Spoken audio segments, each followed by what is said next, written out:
बिस्मिल्लाहिर्रहमानिर्रहीम। अस्सलाम वालेकुम। वेलकम टू किचन में दुमरियान। आज मैं आपको बनाना सिखाऊंगी साग रेसिपी। कद्दू के पत्तों का साग बनाना या पीठे के पत्तों का साग बनाना आप लोग इस तरीके से बनाएं।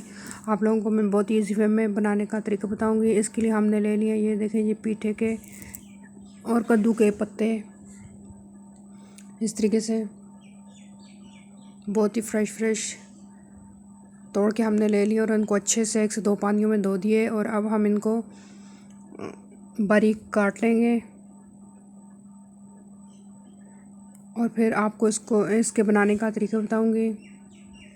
अब हम एक पैन लेंगे, इसमें तकरीबन 4 टेबल स्पून ऑयल डाल देंगे और इसमें हाफ़ कटी हुई प्याज डाल देंगे और इसको 1 से 2 मिनट के लिए अच्छे से ब्राउन होने देंगे। ये देखें जी, हमारे पास ये रेड में सूरख मिर्चें थी, हम इनको बारीक पीस लेंगे और चिली फ्लेक्स बना लेंगे। ग्राइंडर में 1 से 2 मिनट के लिए हमने इसको पीस लिया था। और अब ये देखें जी, बहुत ही अच्छी चिली फ्लेक्स बन चुके हैं। अब हम इनको साग में इस्तेमाल करेंगे। और प्याज हमारी ये देखें जी ब्राउन हो चुकी है। अब हम इसमें मेरे पास बड़े साइज़ का टमाटर था, वो डाल दिए और 2 टेबल स्पून चिली फ्लेक्स और हाफ़ टी स्पून नमक डाल दिए।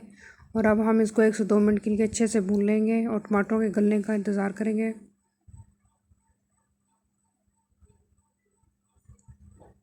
1 से 2 मिनट हो चुके हैं और टमाटर हमारे अच्छी तरीके से गल चुके हैं। अब हम इनमें ये जो हमारे पास साग था, हमने इसको बारीक बारीक काट लिया है। और अब हम थोड़ा थोड़ा करके साग को डालते जाएंगे और चमचे को हिलाते जाएंगे और उसको उस वक्त तक पकाएंगे जब तक कि ये अच्छी तरीके से गल न जाए। मिक्स करते जाएंगे और पकाते जाएंगे और तकरीबन 5 से 10 मिनट इसको पकने में लग जाते हैं, क्योंकि ये बहुत ही फ्रेश सा है।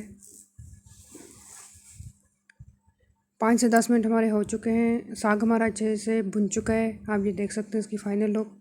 बहुत ही मज़े का और बन के तैयार होता है। आप लोग इस तरीके से बनाएं, साथ मकई की रोटी लस्सी के साथ एंजॉय करें। उम्मीद है कि आपको मेरी रेसिपी अच्छी लगी होगी। अगर मेरी रेसिपी अच्छी लगी तो हमारे चैनल को लाइक करना है, सब्सक्राइब करना है, शेयर करना है। और अगली रेसिपी तक के लिए इजाज़त दीजिए। अल्लाह।